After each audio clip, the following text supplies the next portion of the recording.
নমস্কার, 99 নিউজ বাংলায় আপনাদের সবাইকে স্বাগত। আপনাদের সঙ্গে রয়েছে আমি কৌশিক। আর এই মুহূর্তের বড় খবর, উপযুক্ত ক্ষতিপূরণ না পেলে মৃতদেহ নিতে অস্বীকার মৃত দুই ঠিকা শ্রমিকের।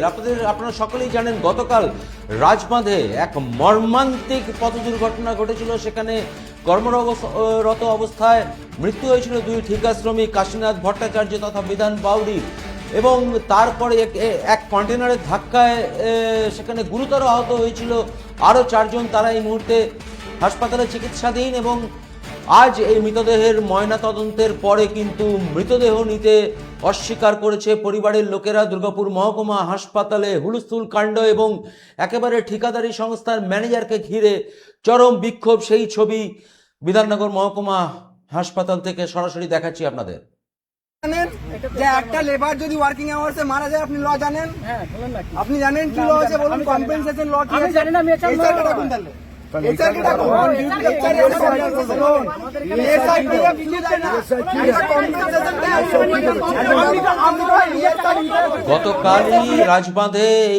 গতকালই রাজবাঁধে এই মর্মান্তিক দুর্ঘটনা ঘটেছিল এবং গুরুতর আহত হয়েছিল আরও চারজন এবং ঘটনাস্থলে মৃত্যু হয়েছিল দুই ঠিকা শ্রমিকের। এক কন্টেনার বেপরোয়া গতিতে এসে কর্মরত অবস্থায় চাপা দেয় এই দুই ঠিকা শ্রমিককে। তারা সেখানে কর্মরত ছিলেন এবং তারপরেই আজ কিন্তু উপযুক্ত ক্ষতিপূরণের দাবিতে কার্যত ক্ষোভে ফেটে পড়ে তার পরিবার সহ তার সহকর্মীরা। ঠিক কী ঘটনা ঘটেছে আমি প্রথমেই চলে যাব, আমাদের প্রতিনিধি সনাতন গড়াই রয়েছে। সনাতন, গতকালকের মর্মান্তিক দুর্ঘটনার পর আজকে একেবারেই মৃতের পরিবার ও তার সহকর্মীদের তুমুল বিক্ষোভ ঠিকাদারি সংস্থার ম্যানেজারকে ঘিরে। ঠিক কি ঘটেছে? একেবারেই গতকাল একদম ভয়াবহ পথ দুর্ঘটনা ঘটেছিল রাজবাঁধে। সেখানে 6 জন যারা 19 নম্বর জাতীয় সড়কেরই ঠিকা কর্মী, তারা কাজ করছিল। তখনই একটি কন্টেনার নিয়ন্ত্রণ হারিয়ে উল্টে যায় এবং সেই কন্টেনার চাপা পড়ে মৃত্যু হয় দুজনের। এখনো 4 জনের অবস্থা আশঙ্কাজনক রয়েছে, তাদের চিকিৎসা চলছে। কিন্তু এই যে দুজনের মৃত্যু হয়েছে, একজনের বাড়ি গলসিতে আর একজনের বাড়ি কাকসার গোপালপুরে।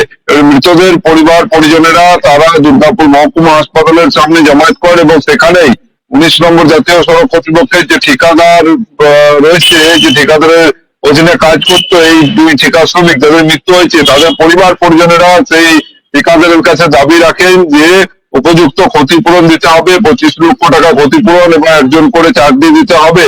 এবং সেই যে ক্ষতিপূরণের দাবি করা হলো, কিন্তু গুরুত্ব দেয়নি ঠিকাদার। এই অভিযোগ তুলে ঠিকাদারকে ঘিরে ধরে তারা বিক্ষোভ দেখায়।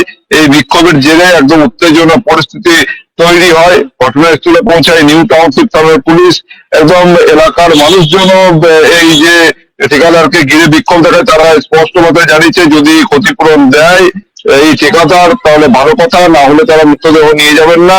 অন্যদিকে তারা বৃহত্তর আন্দোলনের পথে হাঁটবেন বলেও হুঁশিয়ারি দেন। বেশ, অনেক ধন্যবাদ সনাতন, আমাদের প্রতিনিধি সনাতন যেমনটা জানালো। দুর্গাপুর মহকুমা হাসপাতালে হুলস্থুল পরিস্থিতি।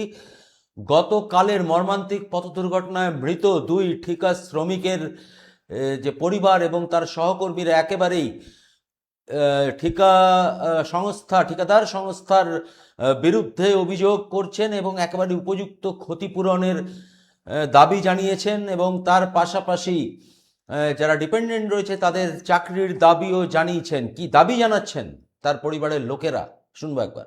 চাইছি ন্যায্য বিচার, ন্যায্য প্রাপ্য প্লাস চাকরি।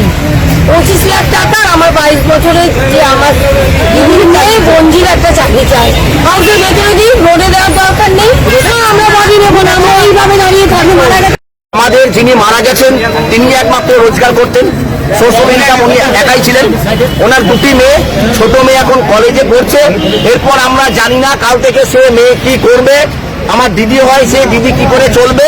এখনো পর্যন্ত কালকে মারা গেছে, কোম্পানির লোক দুবার আমাদেরকে মুখ দেখাতে এসেছেন, এতক্ষণ ধরে কথা বলেছেন, কিন্তু কোনো ডিসিশন ওই আমার সেভাবে কিছু করছেন না। একবার দেখছেন, বুঝিয়ে করে চলে যাচ্ছেন, কিছু বললেই বসে আমরা করছি। আমাদের দাবি, আমাদের 25 লাখ টাকা চাই এবং অন ডিউটি অবস্থায় মারা গেছেন। এখনো তার পোশাকটা আছে, মেয়ের যে পোশাক হয় ওদের শুধু সেই পোশাক ছিল। একটা রোডে কাজ করতে গেলে যে সেফটি দরকার, সে সেফটি পর্যন্ত শুধু দেননি ওনারা। তারপর একদম নৃশংসভাবে, আমরা সবাই দেখেছেন মৃত্যুটা কতটা নৃশংসভাবে, গাড়ির তলায় পড়ে মারা গেছেন এবং রাস্তার মধ্যে মারা গেছেন। আমরা বডি নেব না। একেবারেই 25 লক্ষ টাকা দাবি করছেন, সঙ্গে চাকরিরও দাবি জানিয়েছেন মৃতার পরিবার ও সহকর্মীরা। কর্মরত অবস্থায় একেবারে জাতীয় সড়কে যে ঠিকাদার সংস্থার কর্মী দুজনের মর্মান্তিক মৃত্যু হয়েছে, 4 জন এখনো গুরুতর আহত হয়ে হাসপাতালে চিকিৎসাধীন। আর এদিনে যে ম্যানেজার, ঠিকাদারি সংস্থার ম্যানেজারকে ঘিরে বিক্ষোভে ফেটে পড়েছে মৃতার পরিবার ও সহকর্মীরা, সেই ম্যানেজার কি বলছেন শুনবো। আমাদের ইএসআইসি বোনা সবকিছু তার আছে, ইএসআইসি আছে, পিএফ আছে, সবকিছু বলছি। ইন্স্যুরেন্স আছে, ইন্স্যুরেন্স থেকেও টাকা পাবে, সে 5-6 হাজার যোগ্য হয়ে 5-6 লাখ পাবে।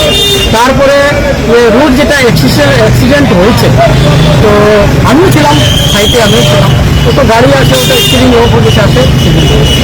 কখন জানা পাবে, দীর্ঘ সময় কেটে গেছে, ধরেন 2-3 মাস লাগছে।